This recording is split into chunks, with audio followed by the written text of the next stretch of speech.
Mga kapanyawan, anya na ang Hugiyawan sa Set Panyawan. Tuluman ng maghahatag og impormasyon, mga giya ug mga dugang kasayuran alang mamahimo kitang himsog ug luwas sa mga balatian. Hugiyawan sa Set Panyawan. Ug karon, anya na ang atong mga kapartners maayong panglawas, Sir Rick B ug Sir John, alang sa Hugiyawan sa Set Panyawan. Hello mga kapanyawan, sa kamayong adlaw kaninyong tanan, welcome sa itong pagpanaguban na nanapod kining ato nga tulumanong maghahatag og impormasyon kaalam mo kay malo para sa mas maayo natong kalawasan. Kini nga tulumanon mga igalagison pinaluyuhan kini sa mga produktong herbal sa SED Marketing, ang SED Panyawan Plus Mangosteen, SED Panyawan with Garlic, apil panini kaning SED Cogon Herbal Capsule, and of course ang ato ang liniment, ang haplas nga makatabang, ang SED Liniment Oil. Inubanan of course ato ang limian kay nga kape, ang SED Panyawan Coffee Mix. And of course, aduna pud kitay pagtabang sa atong lawas pinagi sa ato ang mga sabon, ang SED Celebrity Beauty Soap ug SED Celebrity Kojic Soap. Pero mga igalang isuon sa masananda na niya gyapon kining atong partner sa atong health nga maghatag og tabang kanato sa paghubad sa mga klase-klaseng mga balatian. And of course, ang atong mga topic karon kaning mga tinuuhan or tinuhuan. Anya karon si Sir John. Sir John, sa kamaayong adlaw diha kanimo. Yes, may nga doon ni Sir Rick, no, tara na tumatik paminaw kung sa kamatanan. Sa ato mga listeners and viewers karon mga igalang ison ti Manny kanunay nga adunay mga pagtubag ang mga produktong herbal sa SED Marketing sa mga nagkadaiyang mga klase sa mga balatian. Kung ikaw adunay mga bugon-bugon, adunay diabetes, adunay mga problema sa ato ang mga kalawasan o sama sa ubo, sa hilana at sipon og trangkaso, aduna kitay SED Panyawan Plus nga makatabang kaninyo. Ang Panyawan capsule nga adunay gahom sa mangosteen, luyang dilaw ug Panyawan herb. And of course, ang ato ang SED Panyawan with Garlic nga napamatud-an nga makatabang alang sa high blood pressure ug high cholesterol. And of course, ang ato ang SED Cogon sa katong mga kaigsunan nato adunay problema silang monthly period, adunay prostate problems, no, nagubag ang prostate, o baka adunay po'y problema sa UTI kun urinary tract infection. Bueno, padayon gyapon kita Sir John, no, sa paghatag og mga pagpaila-ila sa atong mga kaigsunan sa mga tinuuhan nato or tinuhuan natong mga Pinoy ug unsay kanang kamatuoran niini ug unsay maayo nga pagtubagon niini. No, karong adlaw Sir John atong hisgutan kaning mga buyag-buyag. Tinuod ba ning buyag Sir John? Matud pa nila labi na sa mga bata, no, kung ang bata nimo mo gikugos nga wala pa ning abot og isa ka tuig, ang uban matud pa nila wala pa mabunyagi. Dayon adunay mga mamuyagay nga mga igsuon nato mayon, hala gwapo lagi na siyag mata or gwapo lagi ning baba ning bataan ni ka cute kaayo, and then paghuman pagkataon-taon di mong anak hilantan. Dayon ang makatubag niya na is lawayan, no, lawayan sa katong nakabuyag sila pa. Dili man sigon pagkuan, no, pag buak sa kinaraan.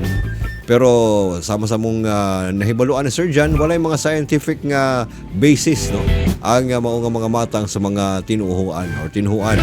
Sir John, tagay ko no tag kamatuoran sa buyag-buyag kung unsa mo gini katinuod kay ang akong silingan na siya'y gamay nga bata, wala pa kabutong sa katuig, no, gihikap sa laing tao, gikusnit ang nawang kay gikyutan, then pagkahapon or pagkaugma gihilantan, dahil matud pa nila buyagan ko, no.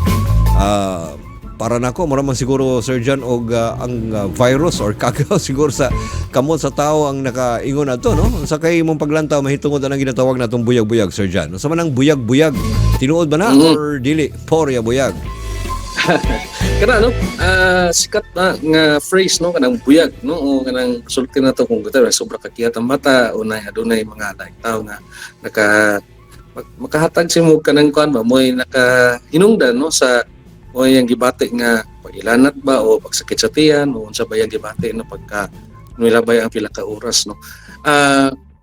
Scientifically wala gid tay masulti, no, nga eksplanasyon kung unsa ba gyud ang kinaiya ning buyag, no. Usahay kuan kaayo kaning pagtuo na lamang kini sa mga katigulangan, no, tungod sa ideal nga pangunahuna, tungod dili pa explain, no, kaniadto kung unsay hinungdan sa unsa bay sinugdanan, no, sa maong sakit o kaning paggibati mismo labaw na sa mga bata, no. Kana siya Sir Rick, no, ang problema is wala man ta nag-ingon nga tamo tuon, no, kay ako gani mismo bisan kami sa among pamilya aduna mi mga bangi usahay nga ako nga more on scientific and medical ang explain no ang explanation ako sa mga sakit usahay adunay mga pagtuo gihapon na tungod kay siyempre kultura na no nagdagan na mismo sa tuang pamilya kining mga inani nga pagtuo. Hinuon walay problema kung mutuotan ni ana no apan kung samua o ako mismo mo isulti sa inyo nga hatagan paghihapon nato atong kaugalingon sa sakto no nga eksplanasyon gikan sa profesional medical no nga pagtan-aw no aron nga mahatagan nato og syempre unsa ba sakto nga treatment no ang kung unsa man ang gibati sa bata no tungod kay siguro na timing lang yun kayo no nga paggunit sa tao no to sa imong kaila sir gunit gi kusi-kusi yang na kay cute siguro niya ugaw siguro ang yang kamot no nasulod din sa kay syempre atong lawas dagan manigbangag no atong ilong baba dalunggan mata no pwedeng mosulod ang kagaw din na o pwedeng makakos og sakit mismo sa bata no so kana mo nang ginaawhag nato tanan tao no nakinahanglan maglugas sa kamot, mag-alcohol, no? Ay mo gunit sa mga bata. Tungod kay ang mga bata, mga sabi ta ba na, mga risk, no? At risk sa mga di ba syempre sa mga infection o sa kanang pagsulod sa mga kagaw sa communicable diseases. So kana sa sir. Para po sa mga medyo insakto nagpangidaron, sama na mo ni Sir Jan og naay mo manaway na mo or baka naay mo dayeg sa mga panagway and then maglain na mong ginawa matud pa ang usa sa mga kasagaran gid mahitabo sa mga adults is hilantan o baka adunay vomiting nga ma-feel no kanang pagpangsuka. Actually mga igalang igsoon kung inyong sumahon kung ang usa ka adult na nay pagsuka buot pasabot nga nanay medyo bikil nga nahitabo sa iyang tiyan. And of course, usa sa mga maayong pamaagi ni ana mag-inom sa said panyawan with garlic.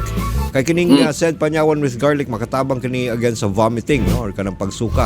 And of course, kung hilantan, makatabang gyapon kining panyawan sa pagpakubos sa hilanat nato. And of course, kung medyo about pud ni sa skin no, nabuyagan kunuhay kay naay mga kay niadto kuno og kanang kalibunan and then nabuyagan mo nang mga skin diseases. Possibly siguro na kay na sinati or na encounter nga allergic ang imong skin no sa mga tanom and then mo'y nakahatag og pagpangatol nimo gimo gikatol unya imong kamot wala puy hugas no siguro mo'y naghatag hinuon problema maayo pud nga pahiran sa said liniment oil basta na mga katol-katol dayon sa atong mga panit bisan unsa pa na no kay kaning said liniment oil scientifically napamatud-an nga ang pagkakombinasyon sa methyl salicylate, camphor ug menthol mo'y makatubag ayun sa pagpatay sa mga mikrobyo nga hinungdan sa mga pagpangatol nato sa itong mga skin. So it's not all about like buyag-buyag. Porya na lang sa mga kaisunan nato nga pasintabi sa mga kaisunan nato nga kanang mutuo no nga naagi mga buyag-buyag pero kana siya is partner na sa ato ang mga pagtuo no kung imo nang gituuan then good for you no para po sa mga umuang medyo nanay mga scientific nga mga pagtulunan nga buot pasabot na mo sa mga buyag-buyag dili na siya walay kamatuoran kundi hinungdan kita ra pud gyapon same ra pud gyapon na Sir John nga kana bitong sensitive kay kasi mong anak sige nimong kaliguan then matingalan ano gihilantan kay wa man ta kay balugod nga naay panahon nga kanang bata dili maayo ang ginhawa nya gikaliguan nimo and then pagkuman medyo na trigger siguro ang iyahang panglawas mo tong niinit no nang naghilanat. So meaning to say nga kita ra pud mo'y nakaingon nganong nahilantan ka ng atong bata. So kita ra pud gyapon ang mag-amping. Pero Sir Jan, salamat kay sa kaygayonan aning atong 10 minutos nga hugyawan sa said panyawan o ginaoton ta nga nakakato na pud kining atong mga kaisunan og mga pagtulunan sa ato ang tulumanon karon. Yes, salamat kay Sir Rick sa another chance sa puno. Unta pa dahil pagyapot sila sa pagsubaybay natong programa. Sa ato mga kaigsunan diha nga dunay mga ginapang hambin pa nga mga problema sa lawas ni Manny Kanunay nga ang mga produktong herbal sa said marketing adunay pagtubag sa mga balatian pinagi kini sa mga produkto or sa mga ingredients nga naa sa ato ang mga products para makatabang gyud og dali sa atong mga kalawasan. Basta tatak said marketing, tatak kining magaling. Inyong nabati ang tulumanong hugyawan sa said panyawan. Tulumanong naghahatag og impormasyon, mga giya ug mga dugang kasayuran alang mahimo kitang himsog ug luwas sa mga balatian. Gamit ang mga produktong herbal sa said marketing, ang said panyawan plus mangosteen, said panyawan with garlic, said kogon herbal capsule, said liniment oil, said panyawan coffee mix. ug ang mga sabon nga SED Celebrity Beauty Soap ug SED Celebrity Kojic Soap ug yawan sa SED Panyawan. At ang nilang gihapon kini nga tulumanon sa sunod nga higayon. Daghang salamat sa inyong paglantaw.